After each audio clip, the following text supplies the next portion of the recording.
말씀을 봉독하도록 하겠습니다. 부활이 없다고 주장하는 사두개인 중 어떤 이들이 와서 물어 이르되, 선생님이여, 모세가 우리에게 써주기를 만일 어떤 사람의 형이 아내를 두고 자식이 없이 죽으면 그 동생이 그 아내를 취하여 형을 위하여 상속자를 세울지니라 하였나이다. 그런데 7형제가 있었는데 마지가 아내를 취하였다가 자식이 없이 죽고 그 둘째와 셋째가 그를 취하고 7이 다 그와 같이 자식이 없이 죽고 그 후에 여자도 죽었나이다. 7이 다 그를 아내로 취하였으니 부활 때에 그 중에 누구의 아내가 되리이까? 예수께서 이르시되, 이 세상의 자녀들은 장가도 가고 시집도 가되 저 세상과 및 죽은 자 가운데서 부활함을 얻기에 합당히 여김을 받은 자들은 장가가고 시집 가는 일이 없으며 그들은 다시 죽을 수도 없나니 이는 천사와 동등이요 부활의 자녀로서 하나님의 자녀임이라. 죽은 자가 살아난다는 것은 모세도 가시나무 떨기에 관한 글에서 주를 아브라함의 하나님이요 이삭의 하나님이요 야곱의 하나님이시라 칭하였나니, 하나님은 죽은 자의 하나님이 아니요 살아있는 자의 하나님이시라. 하나님에게는 모든 사람이 살았느니라 하시니, 서기관 중 어떤 이들이 말하되 선생님 잘 말씀하셨나이다 하니 그들은 아무것도 감히 더 물을 수 없음이더라. 아멘. 너무 울려서 좀 띄어서 이렇게 하도록 하겠습니다. 한 주간 평안하셨습니까? 지난주 부활에 대한 이제 말씀을 전했는데 한 주 더 부활에 대한 이야기를 하면 좋겠다 싶은 마음이 좀 들었습니다. 여러분, 사람이 죽으면 어떻게 됩니까? 사람이 죽으면 어떻게 됩니까? 죽음 위에 과연 어떤 일이 벌어질까요? 정말 궁금하지만 확실히 알아볼 수가 없습니다. 궁금하다고 내가 죽을 수도 없는 일이고, 또 죽었다가 살아와가지고 그것을 생생하게 전해주는 사람도 이제 없기 때문입니다. 그래서 보통 죽음 이후에 기독교인이 어떻게 되는가, 이건 굉장히 오래된 주제 테마이기도 한데요. 첫 번째는 이제 영혼이 잠을 잔다. 그래서 영혼 수면설이라고 이렇게 이야기하는 이제 그렇게 주장하는 주장이 있습니다. 성경에도 보면은 죽음을 뭐라고 이야기하냐면 잔다라고 이렇게 표현을 하거든요. 그러니까 사람이 죽으면은 잠을 자는 상태가 되는구나라고 이렇게 이 얘기를 해요. 의식이 있습니까? 없습니까? 의식이 없는 상태로 예수님께서 재림할 때까지 사람이 이제 잠을 잔다 이렇게 생각하기도 합니다. 그런데 성경을 보게 되면은 예수님께서 이제 부자와 거지 나사로 이야기를 하셨잖아요. 근데 거지 나사로는 죽어서 아브라함 품에 그대로 갔고 부자는 지옥에 떨어졌다는 거죠. 죽으면 사람이 천국과 지옥으로 이렇게 구분이 되어져 있고, 그 다음에 거지 나사로가 의식이 있는 채로 이제 부자에게도 이렇게 이야기하지 않습니까? 부자도 마찬가지로. 그러니까 의식이 있다라고 하는 거죠. 이건 누가 하신 말씀이세요? 예수님께서 하신 말씀입니다. 그러니까 죽고 나가지고 그렇게 의식이 없이 잠을 자는 상태는 아니다 이렇게 생각을 할 수가 있는 거죠. 또 한 가지 견해는 우리 영혼이 멸절된다라고 하는 그런 견해를 가지기도 했습니다. 신자의 영혼은 천국을 가지만 불신자의 경우는 그 영혼이 완전히 멸절된다는 거예요. 그러니까 죽으면은 육신은 땅으로 들어가고 흙으로 들어가고 영혼도 멸절이 된다라고 하는 겁니다. 이 생각은 영원한 지옥 가운데에서 고통받는 것이 과연 타당한가라고 하는 것에 대안으로 이야기를 하는 거예요. 하나님은 사랑이신데 그 사랑이 하나님이 어떻게 그 사람을 영원한 지옥 가운데서 형벌을 줄 수 있겠는가, 이런 생각을 해요. 그래서 아주 유명한 복음주의 학자였던 존 스토트 같은 그 목사님도 이 얘기를 했습니다. 그래가지고 많은 사람들이 이것은 좀 이상한데? 라고 생각을 하기도 했어요. 왜냐하면 지옥은 불못에 던져지는 것으로 생각하는데 불은 고통이 아니라 소멸이기 때문에, 사람들이 그 소멸이기 때문에 죽고 난 다음에 그 영혼도 멸절된다 이렇게 생각하기도 했다는 거예요. 근데 성경은 회개하지 않는 자의 최후를 영원한 심판으로 보고 있습니다. 그렇게 말씀한다는 거죠. 그래서 멸절된다라고 하는 것은 영원과는 다릅니다. 그래서 맞지 않는 것이죠, 이것도. 그래서 영원 수면설이나 영원 멸절설이나 다 이것은 약간 성경과는 대치되는 그런 견해이기도 합니다. 그러면은 사람은 이것도 저것도 아니고 죽으면 모든 것이 끝난다. 더 이상 세상은 존재하지 않는다. 우리가 살아서 숨 쉬는 것은 이 세상이 전부다라고 이렇게 생각하는 사람들이 있었습니다. 지금 세상에 사람들이 주장하는 것도 아니고요. 오늘 성경에 등장하는 사두개인들이 바로 그런 주장을 했습니다. 예수님 당시에 대부분의 사람들, 유대인들은 부활을 받아들였습니다. 그런데 이 사두개인들은 부활을 믿지 않아요. 천사들의 존재도 믿지 않습니다. 성경도 구약 가운데에 모세 오경만, 그것만 받아들였습니다. 창출, 레민신 5개만. 그 이후에 나오는 성경에 대해서는 그 권위를 그 5개의 성경과 동일한 권위를 두지 않았습니다. 그래서 이들에게 사람이 죽으면 모든 것이 끝나기 때문에 이들에게 가장 중요한 것은 뭐냐? 현세입니다. 지금 살아 숨쉬는 것이 가장 중요하다라고 생각했던 그런 사람들이에요. 이런 사람들 가운데 제사장의 무리들이 많이 있었고, 또 정치적으로는 로마와 결탁해서 특권을 누렸던 그런 사람들입니다. 근데 이 사두개인들이 왜 이렇게 주장을 하느냐? 그 논리는 신명기 25장 5절 이하에 나오는 말씀인데, 계대 결혼법 또는 수혼 제도라고 하는 그런 제도 때문에 그렇습니다. 오늘 27절부터 33절까지 말씀을 쭉 이렇게 보게 되면 이렇게 이야기하는 거죠. 부활이 없다라고 주장하는 사두개인 중 어떤 사람이 와서 묻습니다. 선생님이요, 모세가 우리에게 써주기를 만일 어떤 사람이 형이 없이 아내를 두고 자식이 없이 죽으면 그 동생이 그 아내를 취하여서 형을 위하여 상속자를 세울지니라 하였나이다.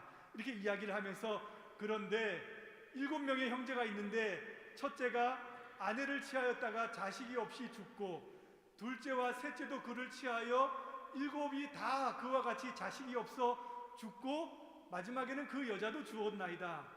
7이 다 그를 아내로 취하였으니 부활 때에 그 중에 누구의 아내가 되리이까? 여러분들은 7명 중에 누구의 아내가 될 것 같습니까? 첫 번째가 결혼했으니까 첫 번째 아내가 될 것이다. 아니다. 두 번째가 헌신을 많이 했으니까 두 번째가 이제 아내다. 아니다. 마지막에 취했으니까 마지막 그 동생이 이 여자의 아내가 될 것이다. 여러분 어떻게 생각을 하십니까? 모르겠죠, 맞죠? 네. 이 사람들은 부활이 있다면은 이는 굉장히 혼란할 텐데, 굉장히 비윤리적일 텐데, 이상한 일이 벌어질 텐데, 이런 상태가 있는 부활이 과연 있겠느냐? 그러니까 부활이 없다라고 이렇게 그들은 주장을 했다는 겁니다. 여기 계신 모든 분들은 부활을 믿으실 겁니다. 그러면 이 질문에 대해서 이제 우리가 예수님에 대한 대답을 한번 들어보고, 여러분들도 이 부분에 대해서 분명하게 대답을 가질 수 있어야 될 줄로 믿습니다. 여기에 나오는 그 율법, 이제 모세가 이야기했던 신명기 25장 이하의 말씀은 이런 말씀이에요.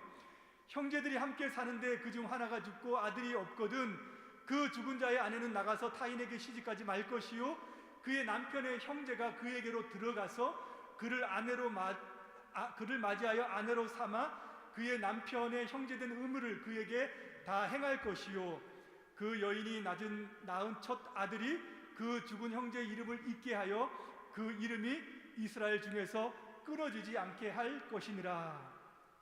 이 법은 여자가 남편 없이 죽으면은 홀로 있게 되면은 과거나 지금이나 살아가기가 굉장히 힘이 드는 겁니다. 그래서 가까운 친척들이 그들을 도와라라고 이렇게 이해할 수도 있어요.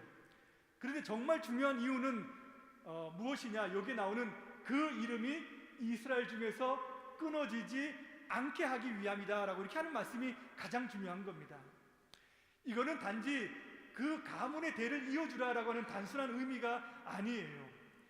그 기업의 주인이 이 땅 가운데에서 영원히 사라지지 않는다라고 하는 것을 보여주기 위한 그런 조치입니다. 사람은 죽는다고 해가지고 그 사람이 아무것도 남긴 것이 없이 죽는다고 해도 그를 기억하신다는 거예요. 그가 하나님께서 주신 그 유업에서 사라지지 않고 영원히 그 사람은 존재한다라고 하는 것을 알리시기 위해서 이 법이 있다라고 하는 겁니다.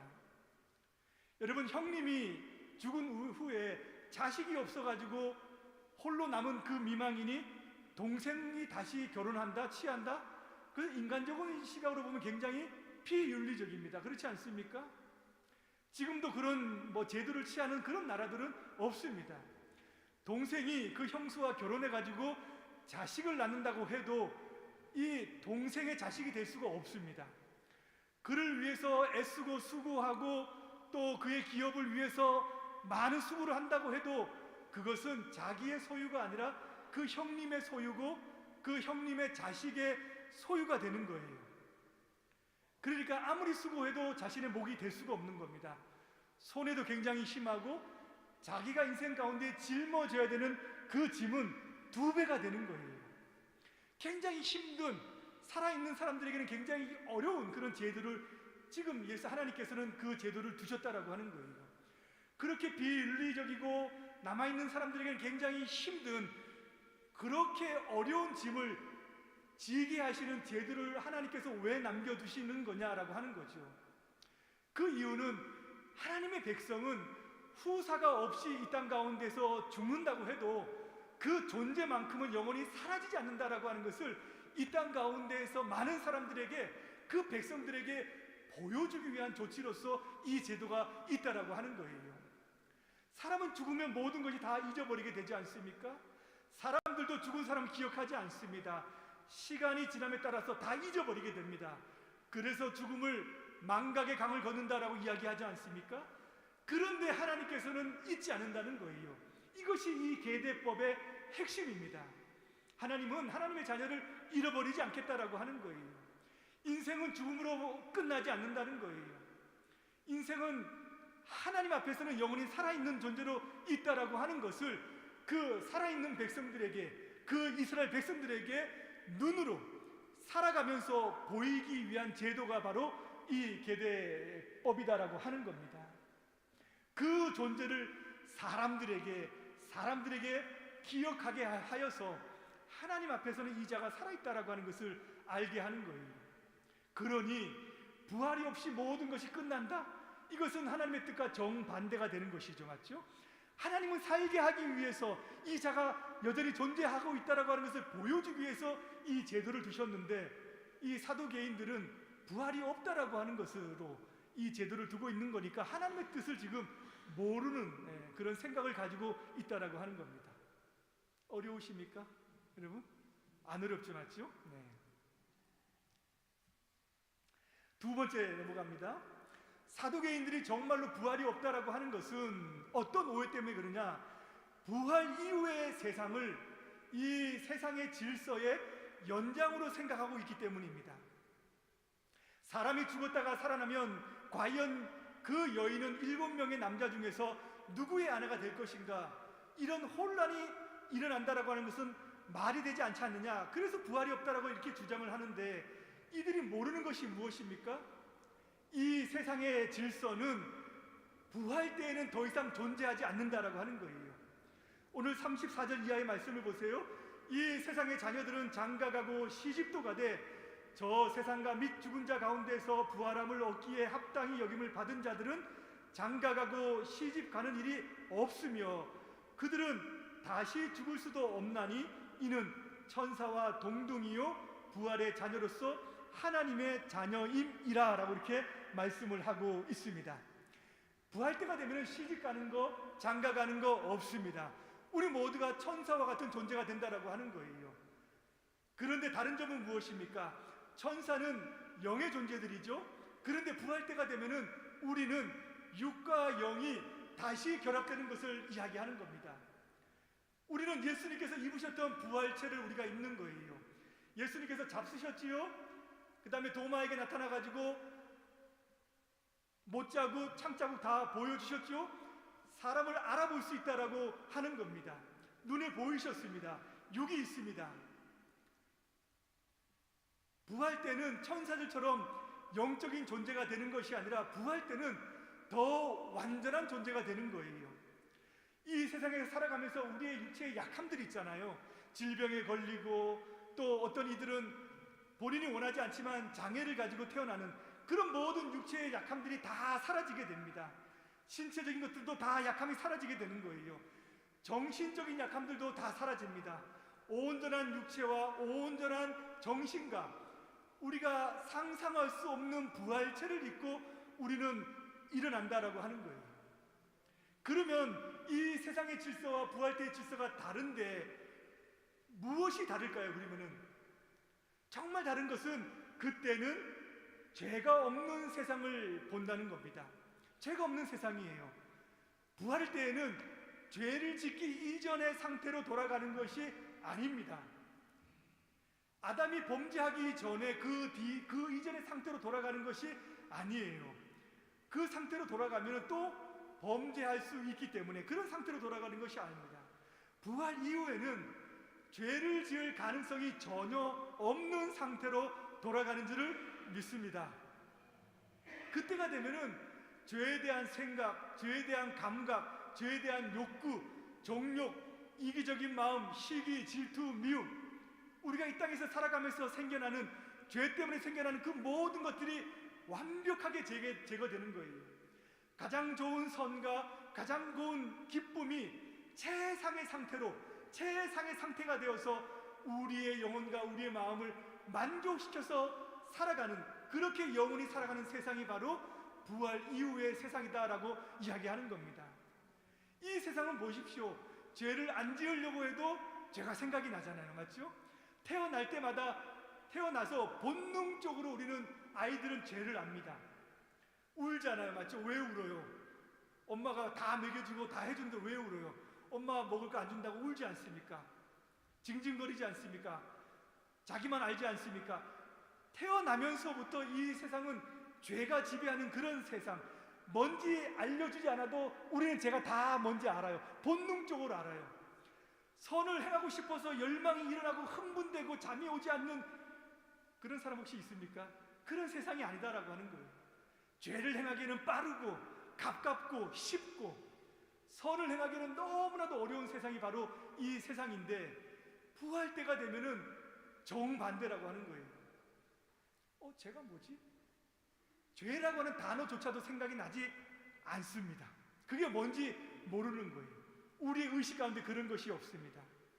망각이 있다라고 한다면은 그 죄에 대한 본능, 죄에 대한 기억, 의식 완전히 사라지게 된다라고 하는 거죠. 부활 때가 되면은 장가도 가지 않고 시집도 가지 않습니다. 혹시 섭섭한 분 계십니까?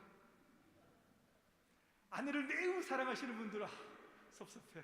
남편을 매우 사랑하시는 분들, 아니 섭섭해. 강아지를 매우 사랑하는 어린아이는 얘도 우리 천국에 데려가냐고 저한테 묻더라고요. 너무 안타까워하는 분들이 있을 줄 압니다. 그렇죠? 어떤 분들은 매우 안도의 한숨을 쉬시는 분들도 있습니다. 지금도 과거로 돌아가라고 한다면 내가 이 선택을 안 할 텐데, 천국 가서 부활 가서도 이렇게 산단 말이야? 그것은 천국이 아니야. 이렇게 생각할 수도 있을지 모르겠습니다. 그런데 매우 좋고 또는 매우 안 좋고 하는 이 두 가지의 공통점은 뭐냐? 이렇게 생각하는 공통점은 뭐냐? 사랑이라고 하는 공통점입니다. 사랑하기 때문에 같이 살고 싶고, 사랑하기 때문에 영원히 살고 싶은 기대하는 마음이 생기는 거죠. 또 사랑이 충족되지 않기 때문에, 사랑에 실망했기 때문에 드는 또 생각이기도 합니다. 그런데 부활 때는 무엇이 없습니까? 사랑에 부족함이 없는 거예요. 충만한 사랑을 가지고 모든 사람들을 바라보고 대하기 때문에 시집 가고 장가 가지 않아도 그 사랑에 대한 충만한 것은 영원히 그 존재하는 상태로 살아갈 수 있다라고 하는 겁니다. 순수하고 열정적인 그 사랑이 가득하다라고 하는 거예요. 이 사랑을 깨트릴 만한 불순물은 털끝만큼도 없습니다. 그래서 결혼이라고 하는 제도가 없어도 전혀 손해가 되지 않는 그런 세상이 바로 부활 이후의 세상이 되는 것입니다. 우리가 가지고 있는 정욕적인 그런 요소들 하나도 없는 거예요. 결혼이 이 세상에 존재하는 것, 번성을 위해서 존재하는 것인데 그때가 되면 모든 것이 다 충만한 상태가 되기 때문에 더 이상은 부족한 상태가 없는 줄을 믿습니다. 더 높은 질적인 상태, 완벽한 질적인 상태가 우리의 영혼과 우리의 마음을 채워서 존재한다라고 하는 거예요. 그래서 이 세상의 질서의 연장선으로 부활 때를 생각해서는 안 되고 천국을 생각해서는 안 된다라고 하는 거죠. 이제 세 번째 중요한 단락으로 예수님께서 이제 부활을 논한다면은 가장 중요한 것이 있는데 그것은 뭐냐? 하나님은 산자의 하나님이다라고 하는 그런 말씀입니다. 37절 38절을 한번 보시면 죽은 자가 살아난다라고 하는 것은 모세도 가시나무 떨기에 관한 글에서 주를 아브라함의 하나님이요 이삭의 하나님이요 야곱의 하나님이라 칭하였나니 하나님은 죽은 자의 하나님이 아니요 살아있는 자의 하나님이시라. 하나님에게는 모든 사람이 살았느니라. 이렇게 말씀을 하고 있습니다. 이것은 모세가 하나님께서 시내산에서 모세를 처음 만났을 때에 자기 자신을 나는 아브라함의 하나님이요 이삭의 하나님이요 야곱의 하나님이다 라고 이렇게 말씀을 하세요. 그렇게 소개를 하십니다. 이거를 들으면 어떻게 여러분 생각이 드십니까? 아, 하나님은 과거에 아브라함과 이삭과 야곱에게 약속하신 그 모든 것들을 이제 다 이루셨구나 라고 우리는 생각할 수 있고 그 마땅한 생각입니다. 그런데 예수님은 이 말씀을 가지고 다른 방향에서 지금 말씀을 해주고 있는 거예요. 어떤 방향입니까? 하나님은 죽은 자의 하나님이 아니요 산 자의 하나님이다라고 하는 말씀을 하는 거예요. 이들은 죽었지만 나는 여전히 살아있다라고 하는 그런 소개가 아니고 그들 모두가 여전히 살아있다라고 하는 말씀으로 지금 이 말씀을 하고 있는 겁니다. 아브라함과 이삭과 야곱이 모두 하나님의 약속을 받았다라고 하는 것이 공통점입니다. 그들을 특별히 아끼기 때문에 그런 것이 아니라 그들에게 주신 약속이 중요하거든요. 그들에게 모두 다 너희 자손들을 하늘의 별처럼 바다의 모래처럼 내가 번성하게 할 것이다 라고 하는 그런 약속을 했다는 거지요. 이 약속, 하나님의 약속이 의미가 있는 이유가 무엇입니까? 그것은 그 약속이 성취된다라고 하는 그 점만이 아니에요. 그 약속을 받은 자들이 그 약속을 누리고 있다라고 하는 점이 더 중요한 점입니다. 이걸 이해하면 아멘 해야 되는데 이것은 이들이 모두 죽고 사라진 뒤에 이 약속이 이루어졌잖아요. 맞죠? 이들이 살아있을 때에 이 모든 약속이 성취되지 않았습니다. 이들의 모든 약속은 이들이 죽고 난 다음에 다 성취가 된 거예요. 하나님께서 이들에게 약속을 해줄 때에 하늘의 별처럼 바다의 모래처럼 이런 약속을 해줄 때에 나는 모르는 이야기이지만 내가 죽고 나면 그 모든 것이 이루어지겠구나. 그럼 나는 모르지만 내 후손들은 그 어떻게 되겠구나. 하나님이 약속하셨으니까 하나님은 그냥 믿을게 라고 하는 점이 아니다라고 하는 거예요. 약속을 받은 자들이 지금도 살아있고 그 약속의 성취를 보고 있으며 그것을 지금 누리고 있다라고 하는 그런 말씀으로 주님 하나님께서 지금 하고 있는 겁니다. 믿음은 나와 상관없는 막연한 것을 이야기하는 것이 아니에요. 여러분들이 전도하고 기도하는 자들 막연하게 하나님께서 어떻게 하시는 것이지라고 생각하면서 믿는 것이 아니라 여러분의 인생 가운데 계속해서 죽음 이후에도 하나님이 주신 약속들을 여러분들은 그것을 하나님 나라에서 누리고 성취되는 것을 보면서 기뻐한다는 거예요. 이것이 바로 아브라함도 내 볼 때를 기대하며 기뻐하였노라라고 하는 예수님의 말씀이 거기 가운데 있는 것입니다. 하나님께서 주신 언약은 이 땅 가운데서만 유효한 것이 아니에요. 영원히 계속해서 이어지는 줄을 믿습니다. 그래서 죽음은 죽음이 아닌 거예요. 죽음은 영혼을 살기 위한 후반전으로 들어가는 잠깐의 파우제입니다. 삶을 연장으로 돌아가는 문일 뿐이에요. 죽음은 끝이 아닙니다. 죽음은 하나님의 나라에 영원한 나라에 들어가기 위해서 문을 열어주는 하인이에요. 하인. 여러분 큰 레스토랑 호텔 들어가면 어떻게 합니까? 문을 다 열어주지 않습니까? 요즘에는 자동문이 있어가지고 별로예요. 문을 다 열어주지 않습니까? 종업원이 인사를 합니다. 어서 오시라고. 바로 죽음이라고 하는 것이 그런 겁니다. 천국의 문을 열어주는 거예요. 어서 오시라고. 그러면서 거기에 들어가가지고 이제 성경에 나와 있는 모든 인물들과 그 인물들과 함께 만나서 이야기를 하는 겁니다. 그들이 하나님의 약속을 받은 것, 누린 것들을 거기에서 같이 함께 이야기하며 축복의 시간을 보내는 거예요. 그래서 부활이 있어야 됩니까? 없어야 됩니까? 그래야 부활이 있어야 되는 겁니다. 부활이 없고 죽음이 끝나면은 이게 무슨 소용이 있겠습니까? 부활 때는 그 모든 약속을 완전히 누리는 거예요. 이 약속의 절정이 바로 부활입니다. 하나님은 죽은 자의 하나님이 아닌 줄로 믿습니다. 하나님은 산 자의 하나님이에요. 죽고 살아있는 것, 죽고 만 것들의 하나님이 아니라 여전히 살아, 아담부터 해가지고 모든 자들이 살아서 하나님과 함께 있으며 우리도 이 땅 가운데서 그 성취를 바라보고 그 천국에서 영원한 기쁨과 즐거움을 맛보게 하는 것이 바로 부활이다라고 말씀을 하는 거예요. 여러분, 부활은 반드시 있습니다. 예수님의 부활로 끝나는 게 아니에요. 내 부활로 우리의 인생이 맞춰지는 것입니다. 마지막에 신자들도 주님께서 부활하신 것처럼 부활할 것을 믿고 이 믿음으로 살아가시는 여러분 되시기를 주님의 이름으로 축복합니다. 기도하겠습니다.